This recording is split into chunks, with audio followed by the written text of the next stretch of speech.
nakikinig sa Target on Air. Target on Air. Eto, kapapasok lang na balita mga kaibigan ay yung Senate Impeachment Court. Isisilbi na po yung summon kay VP Sara Duterte ha. At inaantabayan na mga kaibigan yung pagsisilbi ngayong umaga ng Senate Impeachment Court yung summon laban po kay Vice President Inday Sara Duterte mga kaibigan. At di ba kagabi nga natapos yung napakatagal na usapin dyan sa Senado. At ang ending, ibinalik po dun sa House of Representatives.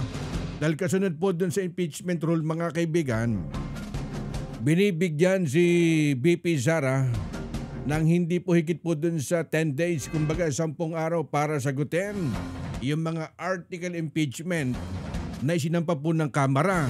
Ang summon, kumbaga isa-serve po yan ng Senate at Arms sa pangunguna po ni Jen Roberto Ancan sa tanggapan po ni Inday Sara Duterte dyan sa Mandaluyong City mga kaibigan.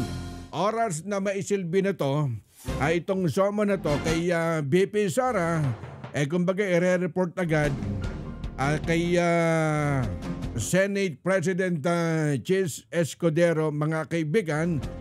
Dahil kung matatandaan nyo kagabi lang kumbaga nagbaba po ng rule ang Senate Impeachment Court mga kaibigan para isyuhan ng writ of summon ang Vice Presidente. Kumbaga naharap po dun sa paglitis po sa Senado ha. At dito naglabasan ng mga ulo yung kakampit kalaban ha. Ang kalamangan halos lahat kumbaga pumapabor kay VP Sara ha. Para bang naaamoy na natin. Tama nga yung tinura ni Senadora Amy Marcos. Ang pinagtatalunan dito, yung 2028 presidential election. At naku mamaya, kumausap nga tayo ng ilang political analyst at alimin natin ano ba magiging epekto nito sa taong bayan. Dahil ibinalik po sa House of Representatives yung impeachment mga kaibigan laban kay VP Sara. Kayo'y nakikinig sa Target on Air. Target on Air.